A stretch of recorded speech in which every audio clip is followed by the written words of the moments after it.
What are the unethical life hacks that you use? In the self-checkout aisle. You call the shots. Organic pears become regular pears. Organic apples become regular pears. Organic meat becomes regular pears if you tear off the barcode. The scanner is just a mindless machine. Take control of your own destiny. When the pub bar club is packed and you can't get to the bar to order a drink for the life of you, find the hottest chick at the bar and hit on her. Don't be subtle about it, just hit on her.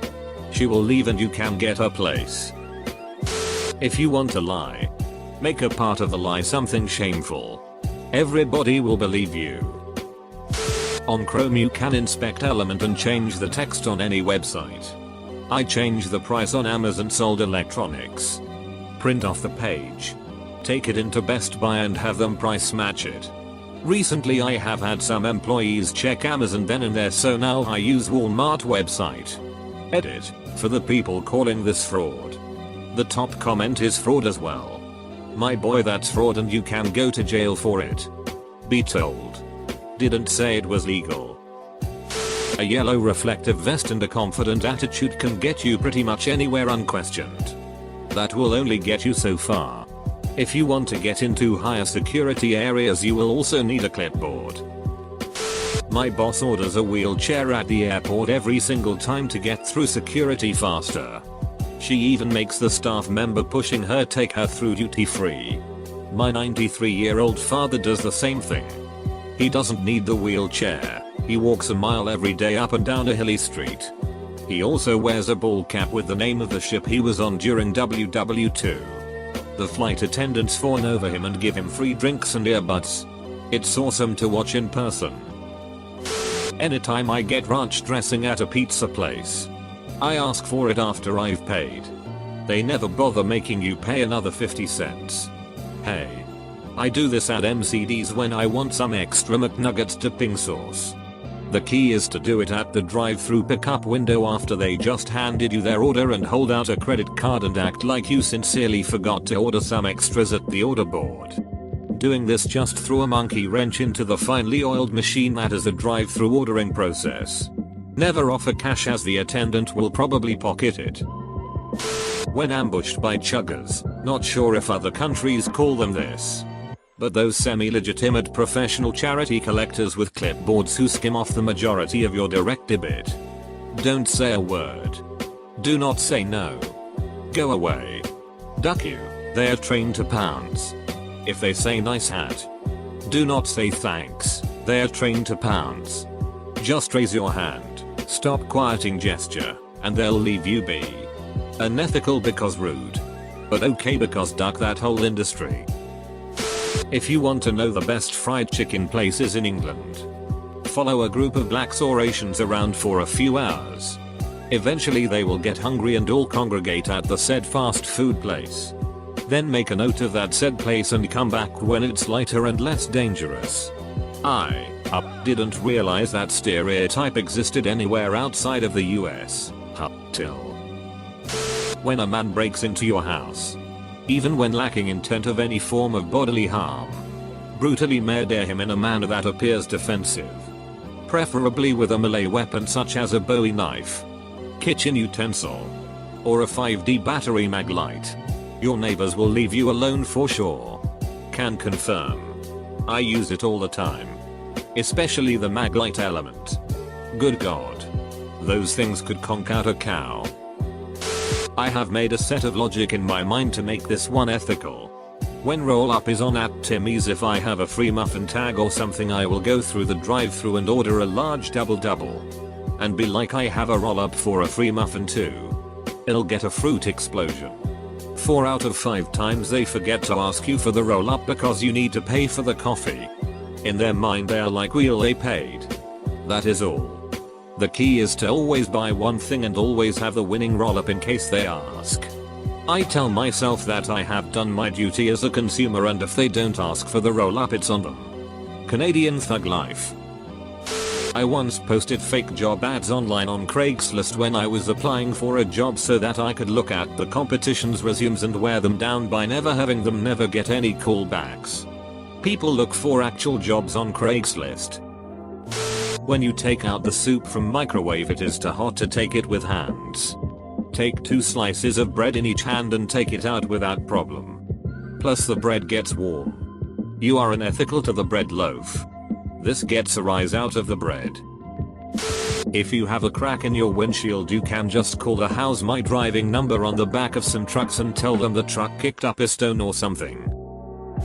When parking in a long-term lot, hospital, airport, hotel, etc. I walk back to the entrance when I'm about to leave and get a new parking ticket. I just pay the minimum no matter how long I've parked there. I find the student directory for all of my classmates in my course and get their student emails. I send out an email 2 weeks before final exams offering to trade my study guides for theirs. When someone sends me one, I'll send it to another person who sends me theirs and start a Ponzi scheme of subject review study guides. When my truck needs new tires, I rent a truck with the same tires and swap them. I've done it 3 times and saved thousands of dollars. I'm not sure if I'm angry or impressed. When I'm ready to leave a get-together, I announce to everyone that I'm done with them. It usually gets a laugh, but I really am done. This one is no longer possible because of euro. But back in the 90s, the 1 Deutschmark coin, around $1, had the same size and weight as the 2.50 escudos coin, around 1 cent. Meaning whoever went to Portugal before going to Germany and got a bunch of 2.50 escudos coins would be able to eat in Germany for almost nothing if they only used vending machines. When I get sales calls here in Italy, I say sorry, I can't speak Italian. Also goes for anybody who bugs me, i.e. religion soliciting people. Few have said people speak English well enough to try. They all just go, ah, oh, click. The only reason I kept cable was for sports.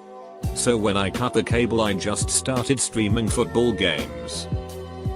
I pretend that my answer phone is broken so I don't have to deal with my mother's endless messages. I still speak to her every day, but she can't guilt me for ignoring messages. I am 33. I wish I figured this out sooner. As far as my mom knows, I don't own a phone because I hate technology. Sent from Android. I buy things off Amazon. Then, when said thing breaks, I just buy another from Amazon. Then return the broken one as if it was the new one.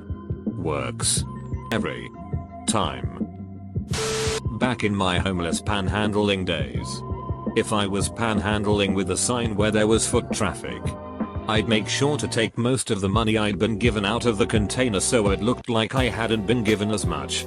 Other panhandling pro tips: if you are flying a sign, a funny sign tends to make more money than a sad one. Spaceship broken. Need parts. Saving up for a rainy day if it's raining. Stuff like that. In some panhandling situations, it is better to lie with reverse psychology. For example, when I was passing through Las Vegas and panhandling on the strip, people were more likely to kick down cash if my sign read "need money for beer" as opposed to "hungry as duck" or something. Even when I was actually hungry as duck, people were more likely to believe I was trying to get wasted. I've since gotten pretty stabby.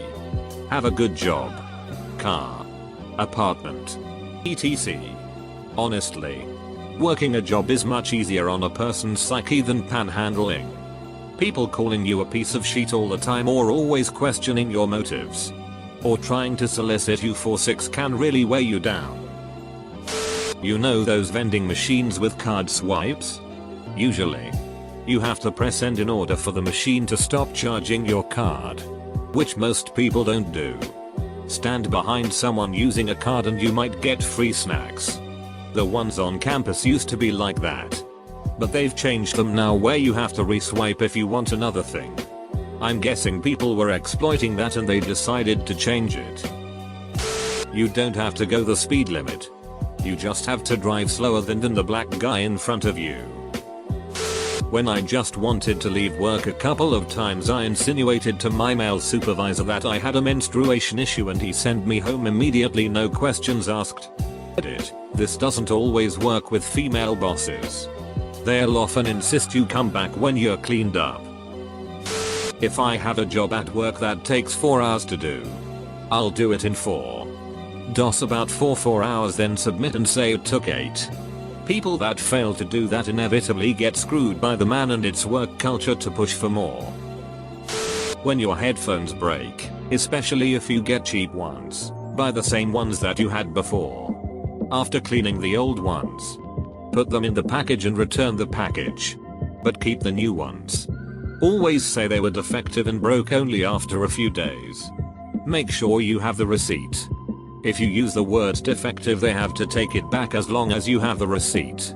Also, if you go to a nice event, get a nice dress from the store, leaving the tag on. Wear a little cardigan over the dress so that the tag is concealed. Go to said event and the next day return the dress, saying that it didn't fit the way you would have liked, and get your money back. I used to do these things until I got some dignity. If a store has a phone number based ID discount system, like the grocery store, some hipster will always have entered the local area code and 867-5309. Works every time and only mildly unethical. I actually read it on here a while back. You know McDoubles from McDonald's? Well, just ask them to hold the ketchup and mustard, and add Big Mac sauce, mayo and pickles. Boom. You just got a Big Mac for 1/4 of the price. In Subway, I wait until they have put the first amount of cheese on before asking for double. You have already set the standard cheese level and I will know if you skimp. I found out a way to get free food at work using a little known glitch in our cash registers software. Essentially, I can ring up an entire meal as extra toppings and it will show up in the kitchen as just a normal combo meal. The price for everything is inherently zero, so my order won't show up if anyone chooses to audit any discounts or voids. No one has caught on yet.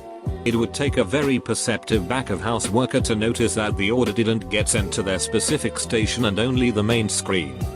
But those guys aren't too bright. I steal butter and Marmite sachets from my university canteen and store them in my fridge in my dorm room. One year I went with my dad to vote. He was 70 and had a portable oxygen tank that he wore on a shoulder strap as he had lung cancer. He was still relatively strong at this point. He took one look at the 30-40 person deep queue and said, "Bugger this." He strode past the queue, waved his oxygen tank at the door person and said, "James Hardy got me," and went straight to the sign-in desk. I looked apologetic, said I was his carer, and went in after him. Quickest voting experience of my life. None of the officials and a clue how to deal with the situation, so they just looked stunned and let it happen. For those who don't know, James Hardy was the big asbestos manufacturer in Australia back in the day, and that was the sort of lung cancer he had.